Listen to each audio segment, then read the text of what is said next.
Saudara-saudara yang dikasihi oleh Tuhan Yesus, marilah kita bersama-sama berdoa sebelum kita mendengar pesan Tuhan melalui pembacaan Alkitab dan perenungan dalam rangka sapaan gembala kita hari ini.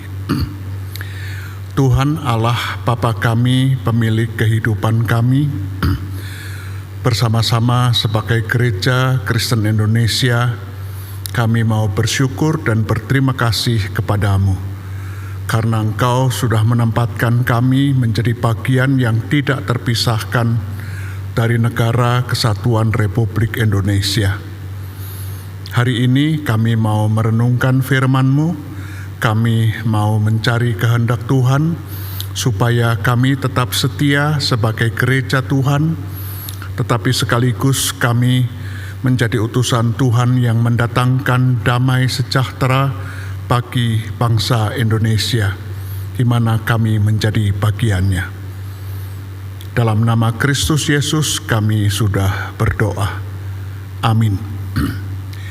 Saudara yang dikasihi Tuhan, di kelas bahasa Ibrani, saya suka menggunakan sebuah lagu rakyat Yahudi pada waktu mengajarkan satu bagian dari tata bahasa, biasanya disebut sebagai bentuk hifil. Lagu itu rasanya saudara-saudara juga sudah sangat kenal karena sangat populer. Saya pernah lihat di YouTube serombongan anak muda Israel yang menyambut penumpang pesawat yang baru mendarat di Bandara Ben Gurion, Tel Aviv, menyanyikan lagu ini dengan sangat indah, sangat merdu. Nanti saudara boleh membuka sendiri channel YouTube itu. Lagunya Hevenu Shalom Aleichem, Hevenu Shalom Aleichem, Hevenu Shalom Aleichem, Hevenu Shalom Aleichem, Hevenu Shalom Aleichem, Hevenu Shalom, Shalom, Shalom Aleichem. Cuma satu kalimat saja, Hevenu Shalom Aleichem. Ada terjemahan dalam bahasa Indonesia, tetapi terjemahannya tidak ada yang tepat sama sekali. Memang begitulah biasanya sebuah lagu dari bahasa asing kalau diterjemahkan dalam bahasa Indonesia. Ada yang menerjemahkan aku membawa selamat. Kalau orang Jawa mengatakan aku membawa selamat, itu aku nggawa selamat. Itu artinya saya bawa seorang laki-laki yang namanya Selamat. Atau aku bawa damai sejahtera. Aku bawa satu barang, kalau saya serahkan ke orang lain, saya sudah tidak membawa apa-apa lagi. Memang betul, agak sulit menerjemahkan Hevenu Shalom Aleichem. Shalom kita semua tahu, damai sejahtera. Aleichem itu artinya secara harafiah bagi kalian semua, bagi orang banyak. Hevenu, Nu itu menunjukkan kata ganti orang pertama jamak, kami. V itu berasal dari kata dasarnya va, yang artinya datang. Kita ingat kalau mau bulan puasa, di beberapa sudut kota ada spanduk warnanya hijau, tulisannya kuning, marhaban ya Ramadan. Marhaban ya Ramadan. Itu marhaban itu berasal dari kata dasarnya ba, yang artinya datang. Welcome Ramadan, selamat datang Ramadan. Hevenu, kata kerja hifil ini artinya to cause, to menyebabkan. Jadi Hevenu Shalom Aleichem itu secara harafiah artinya kami menyebabkan damai sejahtera itu datang untuk kalian semua. Kalau kami datang, kalian semua damai sejahtera. Kalian semua merasakan damai sejahtera. Jadi bukan sekedar saya bawa sesuatu lalu saya kasih ke saudara dan saya tinggal. Tapi saya hadir di sana dan semua merasa damai sejahtera. Hevenu shalom aleichem. Hevenu shalom aleichem. Hevenu shalom aleichem. Hevenu shalom aleichem. Hevenu shalom, shalom, shalom aleichem. Kalau kami datang, kalian semua merasakan damai sejahtera. Damai sejahtera akan kalian rasakan ketika kami hadir dan ada bersama-sama dengan kalian. Bulan Agustus ini bulan kebangsaan. Gereja-gereja jemaat-jemaat GKI kebanyakan bikin bulan kebangsaan ditambah dengan bulan budaya atau bulan musik. Dalam rangka apa? Dalam rangka memperingati Hari Kemerdekaan Republik Indonesia. Peringatan 77 tahun proklamasi kemerdekaan Indonesia. Tapi sekaligus bulan Agustus juga, akhir Agustus, kita memperingati tahun 88 berarti 34 tahun penyatuan Gereja Kristen Indonesia. Nah, Hevenu shalom aleichem mau saya pakai untuk mengingatkan kembali eksistensi kita sebagai Gereja Kristen Indonesia. Kakek moyang kita dengan tepat memilih sebutan untuk menggantikan nama Tionghoa Kitokohwe atau Wakio Kitokohwe tahun-tahun 50-an menjadi Gereja Kristen Indonesia. Perhatikan, bukan Gereja Kristen di Indonesia, bukan juga Gereja Kristen Belanda di Indonesia, tetapi Gereja Kristen Indonesia. Saya membayangkan bahwa mereka yang ikut terlibat dalam pemilihan nama dan persidangan-persidangan yang memutuskan penggantian nama itu tidak sekedar memilih nama supaya kita aman, tetapi pasti Tuhan mengaturnya begitu rupa sehingga nama yang dipilih itu menjadi Gereja Kristen Indonesia. Ini harus menjadi Gereja Indonesia, bukan agen atau franchise dari gereja-gereja lain entah di Amerika atau di Eropa atau di luar manapun juga.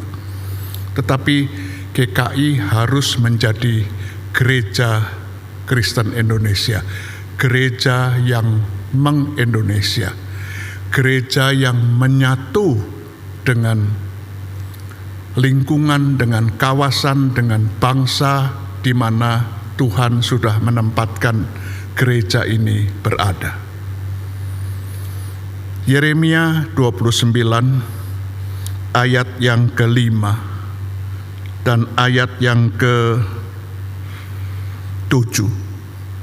menyatakan pesan Tuhan kepada orang-orang Israel, orang-orang Yehuda yang ada di pembuangan.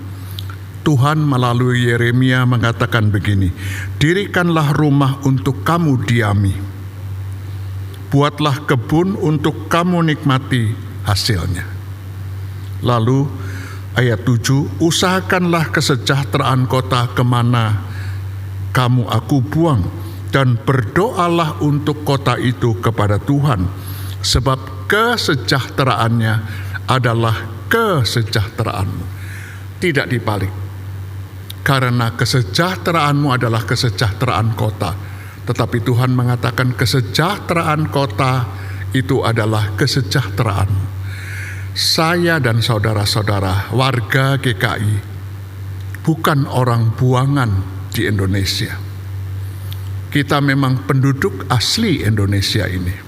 Sebagian besar kita lahir di Indonesia dan menjadi orang Indonesia, tentu dalam pergumulannya. Tentu ketika kita mesti meninggalkan label ini tadinya gereja suku, itu mengalami kesulitan dan pergumulan yang berat. Tetapi sebuah keniscayaan sudah terjadi. Dari tahun 50-an sampai sekarang tahun 2022, itu artinya makan waktu yang panjang sekali. Makin lama GKI sudah menjadi gereja yang kasat mata. Orang seluruh Indonesia, suku-suku bangsa dari seluruh Indonesia bisa masuk menjadi bagian dari gereja Kristen Indonesia. Bukan lagi, kalau dulu stereotip mengatakan GKI itu gerejanya orang Tionghoa, sekarang sudah tidak lagi. Suku bangsa apa saja di Indonesia bisa masuk, sehingga GKI menjadi semacam Indonesia mini. Dan seharusnya GKI menjadi ajang di mana kita bisa saling mengikat satu sama lain.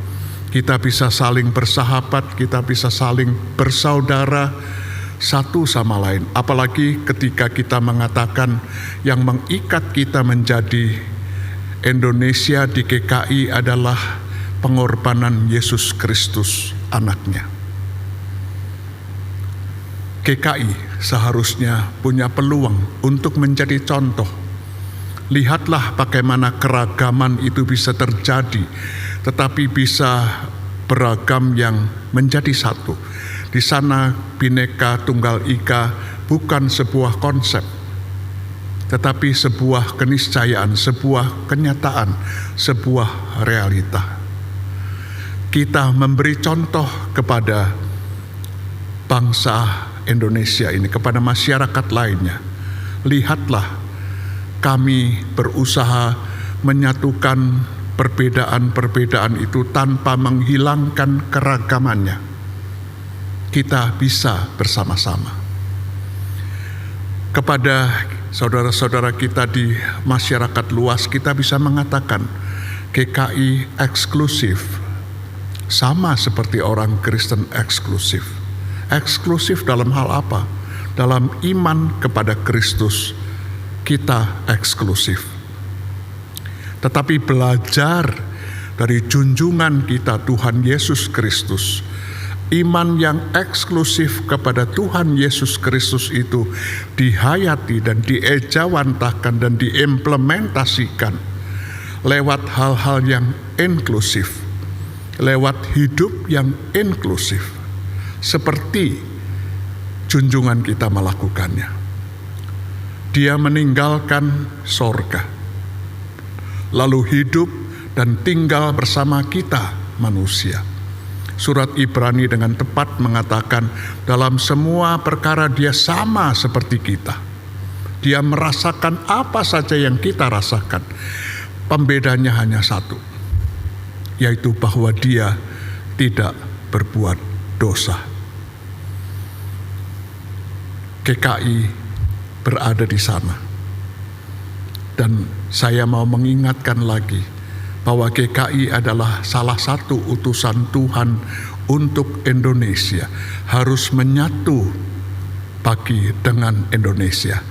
Harus larut, kalau orang Jawa mengatakan acer, acur, seperti garam yang tidak kelihatan tapi terasa.